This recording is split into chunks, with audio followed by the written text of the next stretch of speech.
welcoming Alastair Campbell to our breakfast table for radio children. Good morning. Thank you for having me. Was it a personal sacrifice having to work for Tony Blair all that time? Yes and no. Yes, in that the hours were pretty horrendous and the pressures were pretty horrendous at times, and I think the impact upon my family was probably, on balance, not great at times, and it's kind of odd. I was talking to him yesterday, we were just sort of chatting about stuff, and it's odd to have been very, very close to somebody who, in 100, 200, 300 years will be studied in schools and universities, and on balance, I'm very, very glad that I did it. I'm Tom Stoddard, I'm a photojournalist, and I spent 2 months with Tony Blair during his 1997 election campaign. The plane journey from the north to Stansted was the kind of climax. And Alastair Campbell's pager was going Labour gain, Labour gain, Labour gain, Portilla out, Labour gain. And it was amazing just to sit there and listen to this stream of results coming in, and a historic moment. Are you still friends with Tony Blair? Yep. Hang out? Hang out is probably not... Yeah, I spoke to him yesterday. I don't see him or speak to him nearly as much as I did when I was working. So what exactly is the difference between PR and spin? Well, I don't really know in that I don't think the words kind of matter. Spin became a kind of catch-all term of abuse for anything that we said, really. And you have to communicate in modern politics. You have to communicate in sport. Now, in politics, the communication is much, much, much less important than the decision-making. In an interview with Alex Ferguson, you said, just following from your point, that politics and sport cross over. Do you still believe that? Oh, yeah, absolutely. That's partly because I'm a sports nut. Yeah. Are you? You don't support Arsenal, do you? Man U. Do you? Glory Hunter, right.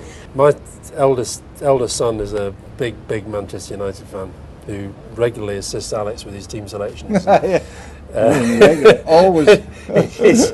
You experience quite a lot of hostility and pressure. How did you deal with that?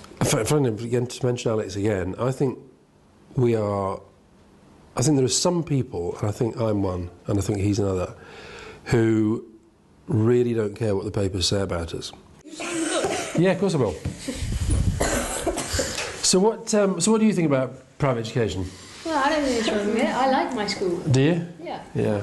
Do you think you get opportunities that others are denied? Yeah, I'm only 12, okay? Yeah, I know, but you can have an opinion. I can't be expected to argue for that when you're dead against it. No, you can. I can. Yeah, you could try and persuade me. Well, I've never been to a state school, so I don't know. State schools are fun. Why don't you try? Say to your parents, I'm not having this. I went to a private school for secondary school, and then I changed halfway through to a state secondary school, and so I could sort of see the difference. What do you think? Both are generally high standard. Yeah. If you really, really do believe in equality of opportunity, then that means that everybody should be able to go to a really good school. And I think the problem is that when you have particularly in the South East, London and the South East, when you have so many of the kind of educated middle class thinking that their children have to have a private education, then I think you take away a lot of the power and influence that actually would drive up standards in the state sector. Now, you could say, if you were arguing against me... Which I'm not, because I don't want to. Well, I think you should. I think you could... He's the one that you want to argue against. Why? His face, no. It's true, isn't it, Sam? We'll debate for hours. Yeah. What's Sam's view? He's Lib Dem. You're Lib Dem? You're Lib Dem? Okay, fair enough. My dad's a Tory, so you can... Is he? Yes. Yeah. And he stood for MP. Did he? Where? Manchester. Which seat? Do you know which? What, the last election? No, in 97. Right. So he lost, did he? Hey! Never mind. Have you ever had to put sort of a brave face and announce government decisions which you didn't agree with? didn't agree with. Most of the time I felt completely comfortable with what we were doing. I think probably every now and then in relation to education policy, maybe I felt... Like the oratory? The oratory was tricky for me, it was. What I was anxious about above all was the kind of, what I knew was the political impact was going to be, and it was like, I was like saying, why do you want to create this? But I think one of the things I like about Tony is he just kind of, he knew that was going to happen, but he just said, look, you know, I'm sending him to the school, I think it's the right thing for him, and that's it. End of. I said to him, think of the boost it would give to your local comprehensive school just down the road in Islington if you sent them there. He says that's the first persuasive argument you've put, but he's still going to the oratory.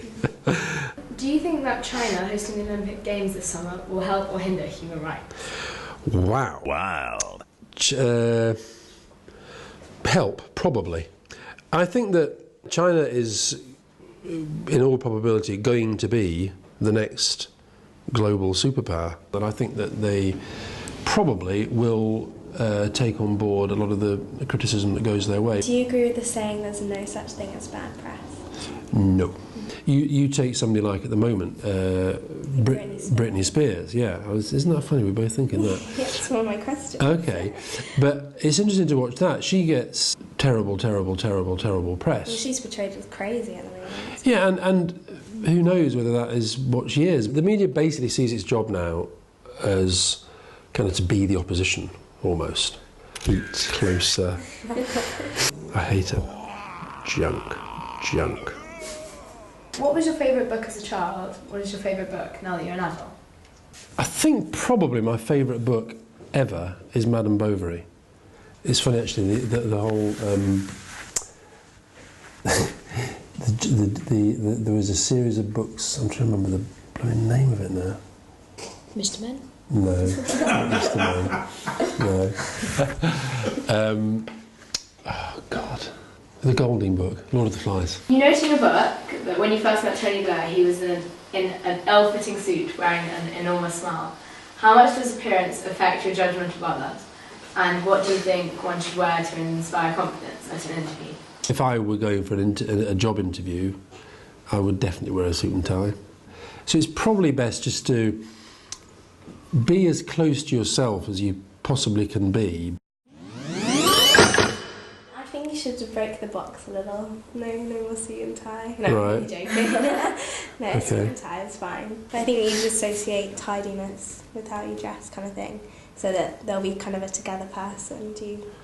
That if they're presented well, then Yeah. appear like their life is in order and they can run the country. Yeah, maybe. Yeah. Thank you very much for talking to us this morning. My pleasure. I've enjoyed it. Good.